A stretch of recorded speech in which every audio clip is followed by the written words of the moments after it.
Pushkin.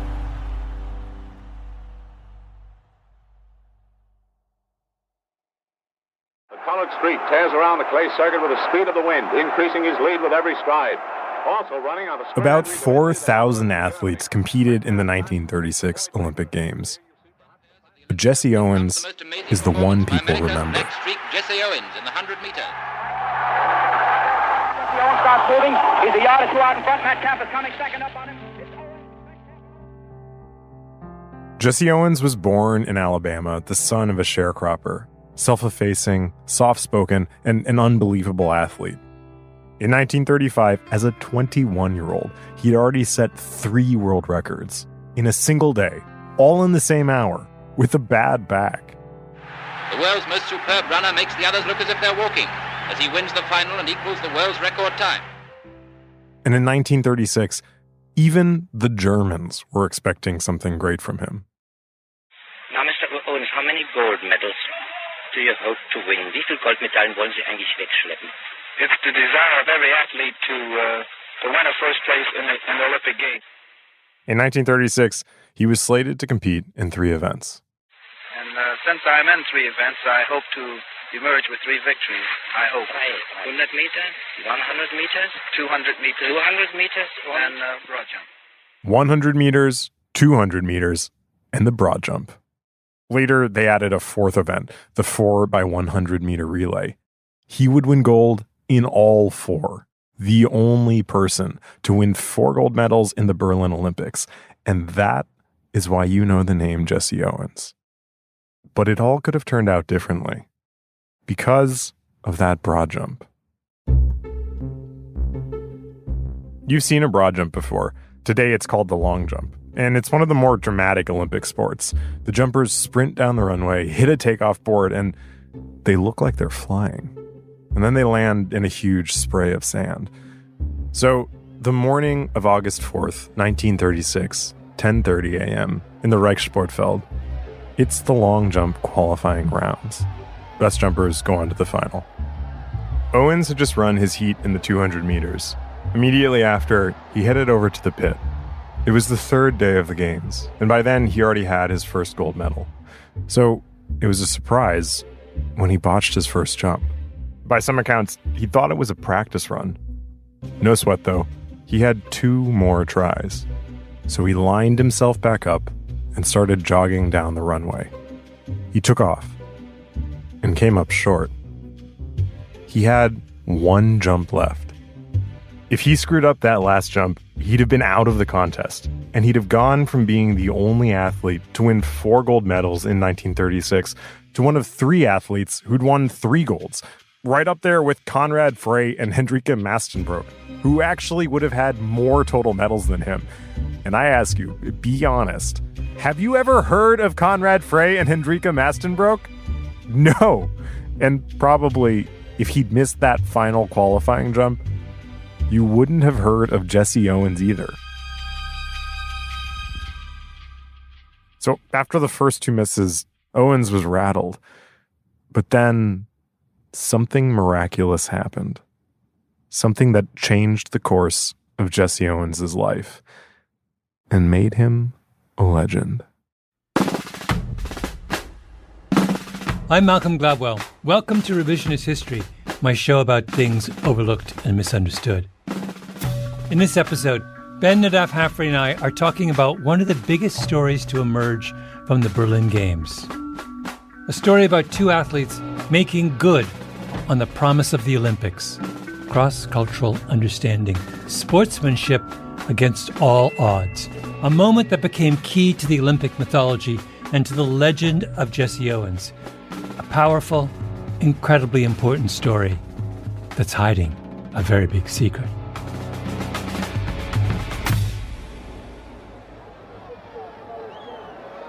It was cool that day in August. Clouds had rolled in over the stadium. Around 100,000 people were in the stands watching. And America's most famous athlete, Jesse Owens, was screwing up. Badly. Which makes no sense. All he had to do was jump 7.15 meters to qualify. He already had a world record for jumping a meter farther than that. So what was going wrong? Malcolm and I decided to ask an expert. A legend, actually. It was about 10 years ago or so. The age of 65, I think. And I jumped further than my high school mark. Is that right? Yeah. And you're the first American to jump 57 feet. Yeah. One of the greatest American triple jumpers of all time, Milan Tiff. I actually jumped 60 feet, but they wouldn't recognize it because I jumped out of the pit. And where did you do that? Right here at UCLA. Wow. And I completely jumped over the sand pit and landed on the grass. I had grass stains all over the back of me. Going to see Milan was Malcolm's idea. So when I was in high school, starting at the age of 12, I became a competitive runner, and I was obsessed with track and field, and I subscribed to Track and Field News, the Bible of the sport, as it's called.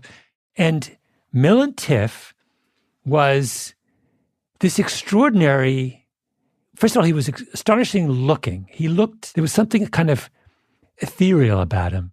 And as a kid, he couldn't walk because he had, I think, polio or something. And he was also an artist, really, really bright colors and kind of wildly imaginative and a little bit psychedelic. But I was just obsessed with him as this kind of like, this strange otherworldly figure. And he was a favorite in 1980. Had we not boycotted the 1980 games, he might well have won a gold medal. Anyway, I cannot wait. He's going to be a little bit, I don't know, but I have a sense that he might be a little out there. This turned out to be pretty prescient. After meeting Milan Tiff, I felt like I had taken some kind of intense psychedelic, the effects of which have yet to wear off.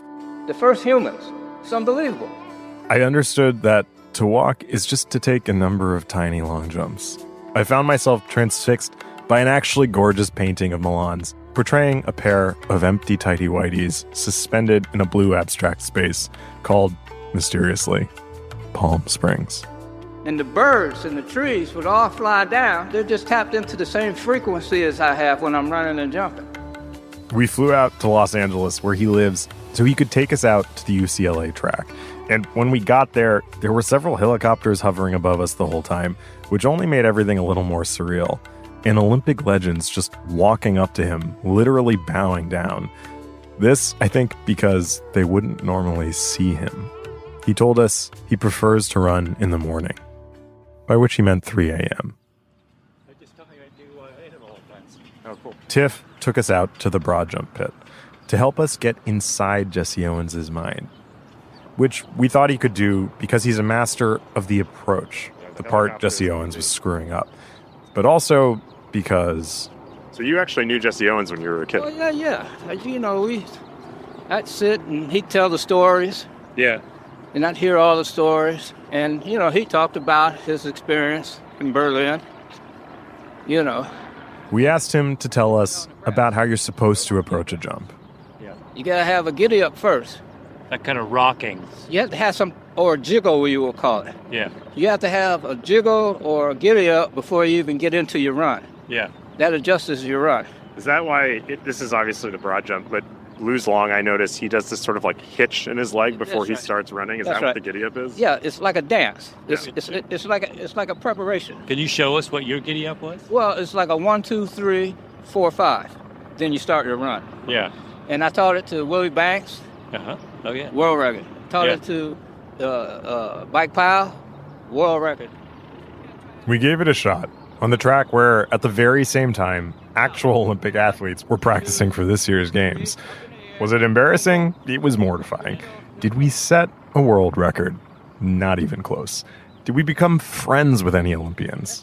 They were otherwise occupied. But this is the kind of dedication that deep historical investigations demand. Did Jesse Owens have a giddy up? No, he had a stand start because he was a sprinter. You see? Yeah.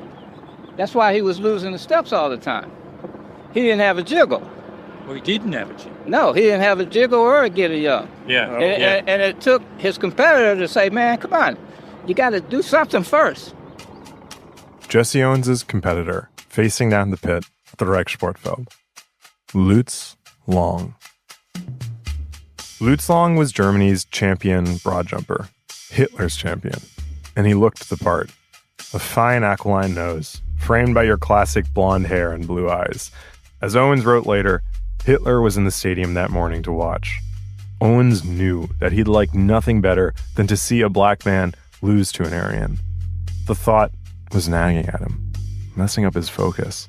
And then he'd looked up at the box where Hitler had been watching the games and saw that when Owens' turn came, Hitler had just left.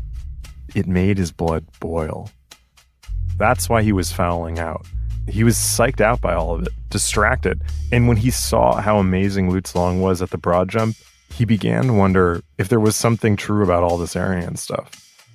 He was down to his last jump. And then came the miracle.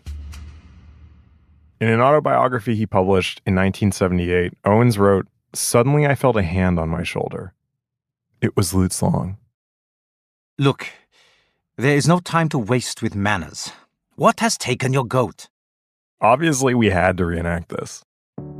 I had to smile a little in spite of myself, hearing his mixed-up American idiom.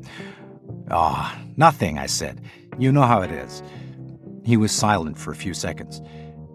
Yes, he said finally. I know how it is, but I also know you are a better jumper than this. Now, what has taken your goat? I laughed out loud this time, but I couldn't tell him above all. I glanced over at the broad jump pit. I was about to be called. Lutz didn't waste words, even if he wasn't sure of which ones to use. Is it what Reichskanzler Hitler did? He asked. I was thunderstruck that he'd say it. I started to answer, but I didn't know what to say. I see, he said. Look, we'll talk about that later. Now you must jump, and you must qualify. But how? I shot back. I have thought, he said. You are like I am. You must do it 100%, correct? I nodded. Yet you must be sure not to foul. I nodded again, this time in frustration. And as I did, I heard the loudspeaker call my name. Lutz talked quickly. Then you do both things, Jesse. You remeasure your steps, you take off 6 inches behind the foul board, you jump as hard as you can, but you need not fear to foul. All at once, the panic emptied out of me like a cloudburst. Owens jogged up to the line and laid a towel to mark where Long had told him to jump. He lined up on the runway, maybe wiped his hands on his jersey, and then he ran. 1 step, 2 steps, closer and closer to the pit. And then he hit that mark on the towel, leapt into the air. And when he finally got that, he qualified. And later that day, with Hitler back in the stands, in the medal event itself, world record. He set an Olympic record. And that's when Lutz Long, the Aryan poster child who had just lost to Jesse Owens, hugged him in front of Adolf Hitler. And Hitler was pissed, man. But Long didn't just embrace him.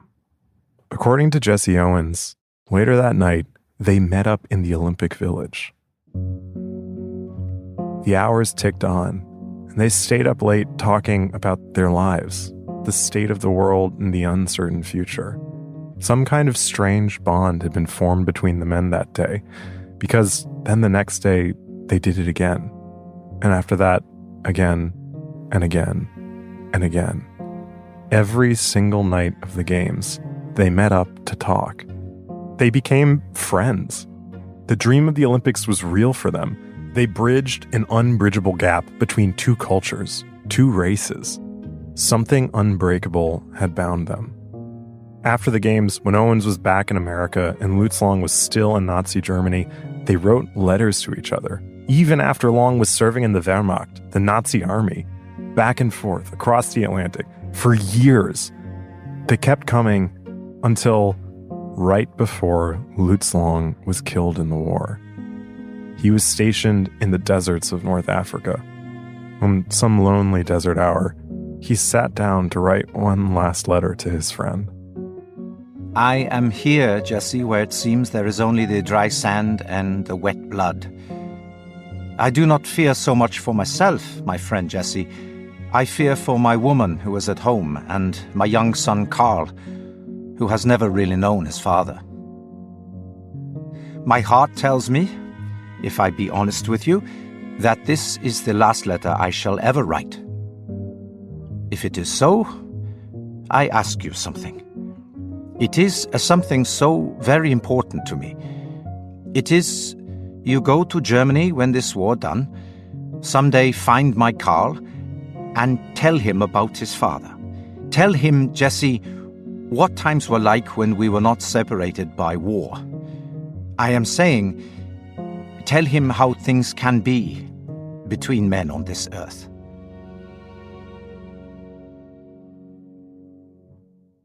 If there are tears in your eyes, you would not be alone. This story is a big part of the legend of Jesse Owens. If you look up Jesse Owens in the Encyclopedia Britannica, there's the story. When they made a star-studded Hollywood film about Jesse Owens' life, Lutzlong and that qualifying jump are the pivotal moment. Retelling this story would help launch the career of the greatest Olympic documentarian of all time, Bud Greenspan. And I'm not an auctioneer, but I think it is the reason why Lutzlong's silver medal sold for nearly $500,000 2 years ago, about 5 times the amount earned for any other silver medal at auction. It's arguably the most important story in Olympic history. It is proof of the Olympic dream. It made the case that it was good that America went to the Berlin Games because it made possible this improbable friendship that transcended even the Second World War. A story that was just too good to be true.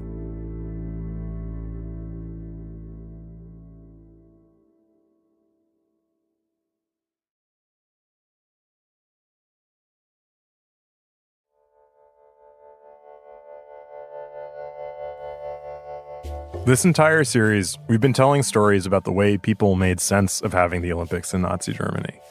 The distortions, the myths, and when I kept hearing about Jesse Owens' friendship with Lutz Long, I thought, we gotta do an episode on this. Here's two people who saw each other clearly through all that moral fog. So I wanted to read more of what Owens and Long wrote to each other in those letters. I wrote to the Jesse Owens archive at the University of Ohio for copies of the letters, and they didn't have any. They suggested I write to the family, but they didn't have any either. It seemed strange to me that no one had kept them. So then I thought, maybe I'm just looking in the wrong country. My name is Gerlinde Rohr. I was living in Leipzig and working in Leipzig for more than 30 years, and the last 25 years as the director of the Sports Museum in Leipzig. And Leipzig has a connection to Long's life, right? That's right. Lutz Long was born in Leipzig, 1913, and he lived there almost till the end. Rohr and her colleague, the sport historian Volker Kluge, have looked more deeply into the Jesse Owens-Lutz Long story than anyone else. We got a lot of questions from all over the world about the legend. Jesse Owens told this story a lot of times. There are a few different versions, but Rohr dug through the official reports about the games. They're over 1,000 pages long.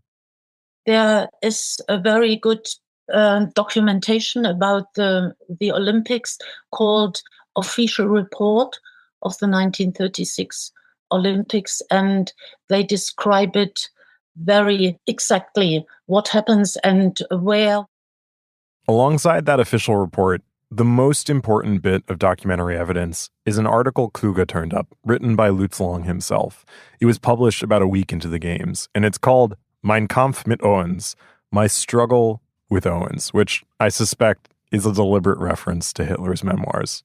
But homages to Hitler aside, the article was part of the surprisingly positive press coverage in Germany about Jesse Owens' win, including a series of photographs of Jesse Owens and Lutz Long lying together in the grass of the Reichssportfeld, smiling. The photos are sometimes billed as having been taken after the competition, when Owens won and Long hugged him. Long's wearing a dark turtleneck sweater, and it looks like he's cracking a joke. Owens is beaming at him and wearing his Team USA crew neck. In the photo, they're so close, it almost looks like they're touching. They look like real friends. So Gerlinde Rohr and I turned our attention to that. So between the first 3 jumps and the final 3 jumps, these photographs were doing. Oh, so these photos are taken even before Jesse Owens wins the gold. Yes. Oh, yes. Wow. So it's prior. For sure. There's a good chance that photo was taken or at least commissioned by Leni Riefenstahl, the legendary filmmaker for the Third Reich. The photos float freely around the internet now. You can find them on Getty Images. But at the time, they were part of the Nazi propaganda push meant to show that the Nazis weren't as prejudiced as they seemed. So we know that Lutz Long and Jesse Owens met at least for the time it took to take that photo, and they smiled at each other. Who knows what they said? But here's the strange thing. In his article, Lutz Long mentions Jesse Owens' difficulty qualifying. He describes each of the 3 jumps he took, but he doesn't say anything about helping him with the approach, which is strange because that's the most important detail in the whole story. Owens is Long's biggest competitor. Owens is what stands between Long and the gold, and yet Long goes out of his way to help Owens get to the final. You would think in an article about the Olympic spirit, Long would mention that. They were trying to prove that they were unprejudiced. Also, in Nazi Germany, it would have been a way for an Aryan to take credit for a black man's success. But he doesn't mention it. Okay. So maybe all the meaningful stuff happened in those long talks in the Olympic Village. What about those? I even think that it cannot be because Lutz Long didn't live in the Olympic Village. Oh, really? He didn't live. I know from his family and from photographs and from a diary of his mother that after the opening of the Olympic Games, he went back home from Berlin to Leipzig. And did he go home to Leipzig after the broad jump? He would go home at the end of each day? No, not each day. After his competitions started, he lived in Berlin in another hotel. All right, so the long talks seem less likely, though there are 2 pieces of evidence that cut the other way. First, a few days after the broad jump, a newswire service wrote that, quote, something like a Damon and Pythias friendship has sprung up between Lutz Long and Jesse Owens, though I think that's just a reference to the hug on the field that all the reporters would have seen. But then there's an athlete who decades after the games claimed that she went out drinking in Berlin with Owens and Long. But Volker Kluge thinks the timing of her story is implausible given her event schedule. Also, I can't find any record of it in Owens' Olympic diaries. Owens is on the record saying, quote, I didn't get a chance to go out of the Olympic Village. In fact, I never did leave the village. The only time that I was ever out of the village was at the time when we went to the Olympic Stadium to compete. I mean, they had some intense schedules to keep. Actually, even Hitler couldn't keep up with their schedules. The Fuhrer liked to sleep late. He famously slept through a lot of D-Day. And probably for the same reason, he wasn't even in the stands the morning of the broad jump qualifiers, which is why it's not actually possible that he walked out on Owens. That leaves us with the letters. So then the final piece of the legend is these letters, these sort of beautiful letters that Lutz Long writes to Jesse Owens from the front, from the battlefields of the war. And I've not been able to find any archival record of those letters. Have you? I asked his widow when she was living still in Hamburg, and she said there weren't letters we got to our address, and she never saw a letter from Jesse Owens. No one in the family knows about letters from Jesse Owens to Lutz. Owens at one point cites 1939 as the date of Lutz Long's last letter. He says that in it, Long writes about his wife and son. But Volker Kluge points out that Long didn't even marry his girlfriend until 1941. And by the way, his son wasn't born till then either. And okay, well then there's that other account featuring a letter from Long on the front lines of North Africa after he was married and after his son was born. Except he didn't serve in North Africa. He died in Sicily. Also, you couldn't even send letters from the Nazi front lines to American citizens. I mean, they were fighting a war against each other. So then they really wouldn't have been speaking really beyond the competition itself. So probably the moment they spoke was when they were taking those photos. The only time they met each other was during the long jump competition in the stadium. The only time. Never before and never after. I looked through Jesse Owens' diary from the 1936 games. In the back, he keeps a list of addresses, presumably of people he wants to write to.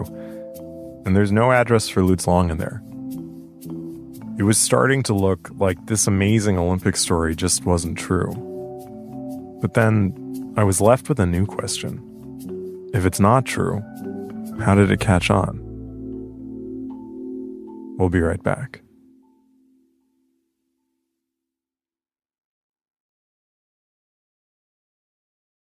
What are the ingredients of a good Olympic story?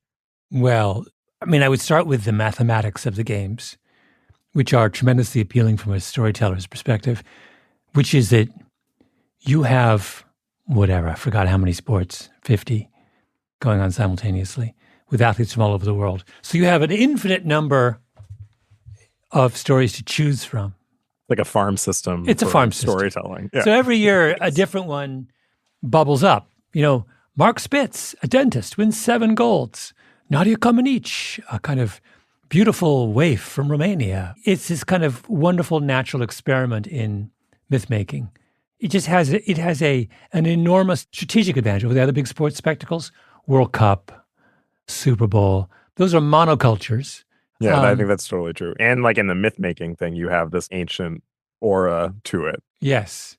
The other thing is, it's this playground for healthy prejudice. So the flying fin, the kind of mysterious Pavonurmi who comes from like the woods of, and like, you know, Abibi Bikila running barefoot through the streets of Rome to win the marathon in 1960. Of course, he's barefoot, right? He's Ethiopian, right? On and on. You take on the characteristics of your country, and that's like, it's this kind of really fun exercise in multicultural ethnocentrism.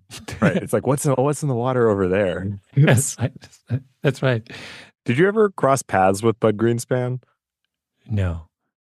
Bud Greenspan, the most legendary Olympic storyteller of all time. There are those who believe in the core values of the Olympics. No one more so than filmmaker Bud Greenspan. At some point in this project, I got a little distracted from Jesse Owens and got obsessed with Bud Greenspan. He looked like the Buddha if the Buddha had been born far-sighted on the Upper West Side of Manhattan. He was bald and typically wore his black, thick-framed glasses on top of his head, like his brain was stargazing. Do you ever look at that unappealing negative side of the Olympics in your films? I've been asked that many times, Gene. I think I'd rather spend 100% of my time on the 90% that's good than a lot of my colleagues who spend 100% of the time on the 10% that's not so good. Here I should just acknowledge that he's talking about us in our 9-part series on Hitler's Olympics, which, fair. I defer to him, because Bud Greenspan basically invented modern, uplifting Olympic storytelling. When Bob Costas, the voice of the Olympics on NBC, first got the big job, he watched like 16 hours of Bud Greenspan documentaries, just to get the feeling right. Though criticized at times for looking at the games like a young boy through rose-colored glasses, he has been making films on the Olympics for over 50 years. That, by the way, is from an ESPN tribute to Bud Greenspan, which is why there's all those angelic voices in the background. Greenspan started reporting on the Olympics in the late 1940s. He was at every single Olympic Games from 1984 until he died in 2010. He won 8 Emmys, a Lifetime Achievement Award from the Directors Guild. Everyone knew Bud Greenspan. And even if you don't know his name, you know his style. Here's one story. Nancy Beffa, Bud Greenspan's partner in life and film. Okay, we're at the Metropolitan Opera, which he adored. and intermission and having a glass of champagne, and managing editor of Time magazine, comes up to us and goes, "Bud," and he goes, "What are you doing here?" As if, oh, you should be at Yankee Stadium or something. So there is something so operatic about Olympic stories. Oh, well, yeah. So why am I telling you about Bud Greenspan? Because his love for sport and his love for operatic storytelling came together in the holy grail of all Olympic stories. The 1936 Games and Jesse Owens. They were friends. So like when Jesse would come into New York, maybe he stayed at his apartment, they'd certainly see each other. I remember Bud telling me stories about how he would take Jesse out to dinner, and maybe it was like a tennis or racket club in New York City, and they were still segregated, but he talked his way into the dining room. And I remember the maitre d' told Bud, just as long as Jesse sits with his back to the door, the front door. In the 1960s, during the Civil Rights Movement, Greenspan got the idea for a film that fit the era. He convinced Jesse Owens to return to Berlin to shoot an hour-long TV documentary, to narrate it too. A lot of the film is made up of archival footage that Leni Riefenstahl shot of the games, but it's framed with these scenes of an older Jesse Owens in a suit, walking around the Reichssportfeld, and for one of the film's pivotal scenes, Bud Greenspan invited Lutz Long's son Kai to meet Jesse Owens on the track. And that's when this happened. Kai, you probably don't know it, but your father was greatly responsible for my winning the broad jump in 1936. Well, Jesse, you've been a very important part of my life, and I've very often seen pictures from you and the photographs of my father. Please tell me about this competition here in the stadium, because I've my father only seen for 3 times. I was born 1941, and my father died in 1943. Well, it all happened on the other side of the field here, where we had the preliminaries for the running broad jump. And on the first 2 jumps, I fouled on one and didn't go far enough on the other. And your father came to my assistance, and he helped me measure a foot back of the takeoff board, and he held the tape until I measured a foot back as far as my takeoff was concerned. And then I came down and I hit between these 2 marks, and therefore I qualified, and that led to the victory in the running broad jump. The film was a huge hit, and it was written, directed, and produced by Bud Greenspan. So I figured case closed. Greenspan took that hug on the field, and he just made up the rest of the myth about Lutz Long. But Nancy Beffa said, not so fast. Bud Greenspan believed that story because he'd heard it from Jesse Owens. But going back, why did he make it up? I don't know. I can't really speculate on that particular thing. But obviously, you need a storyteller and then a recipient. So people must have wanted to hear that story, and the notion, so I don't know. And Bud, most important thing was, until he died, didn't know that Jesse made up that story. The story came from Jesse Owens, and he'd first told it long before he made that film in the 1960s. Kai Long had first heard it from Jesse Owens too, a decade earlier. When I first talked to Kai Long, he said for him it was a completely unexpected situation. Again, sport historian Gerlinda Rohr. He was 10 years at the time when Jesse Owens came to Germany, and suddenly Kai Long was in a lot of journalists and photographs, and he didn't know what happened because he couldn't remember his father. He was only 2.5 years old when Lutz Long had to leave the family for the war. And so it was a completely new situation for this young boy. Of course, he believed it because he didn't know what really happened. He couldn't ask his father, never. Gerlinda told me that as Kai Long grew older and reporters kept asking him about Jesse Owens and his father, Kai started to wonder about the myth, which eventually had begun to involve Kai too. In a TV interview, Owens said that Kai had his letters to Lutz in a scrapbook. In 1951, I had the privilege of meeting his son, and after showing the pictures and letters that he had in the scrapbook that I had written his father, well, as a result of that, today I am now... There is no evidence that that's true. Kai published a book in 2015 about his father full of family photos and documents. It's in German and impossible to find, but the publisher sent me a copy. And there are just no letters from Owens to Long in it. Surely if Kai had those letters in that scrapbook, he'd have included them in this book. And so he started to think about what's the truth and what really happened when he was an adult. And he was asked all the time from journalists. And when he told them, oh, maybe it couldn't be, or there aren't letters, to me, he said, I can tell what I want. They want to hear the legends. And so he said once to me, oh, Mrs. Rohr, isn't it nice for people to live with this story? Do you want to destroy this story? Honestly, I don't want to destroy this story. And let me say again, a meaningful part of it is clearly true. Lutz Long and Jesse Owens were true sportsmen. They were good to each other on the field. But this whole series we're doing is about what happens when we fail to see the truth of what is right before our eyes. And this legend of the Owens-Long friendship has started to seem to me like one of the biggest examples of failing to see what's right before you. First, because in so many ways it doesn't add up. And second, because it doesn't just involve one or two daffy members of the IOC, but so many of us. For a long time now. But why would Jesse Owens make this up? The truth, at last, next week.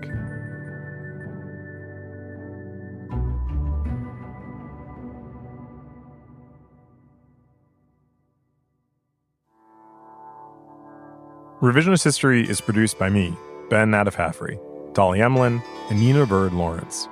Our editor is Sarah Nix. Fact-checking on this episode by J.L. Goldfein. Original scoring by Luis Guerra. Mastering by Sarah Berger and Jake Korsky. Engineering by Nina Bird Lawrence. Our executive producer is Jacob Smith. Special thanks to Karen Shakurji, Rufus Wright, who read the excerpts of Jesse Owens' autobiography, and J.D. Landis. I'm Ben Nadif-Hafrey.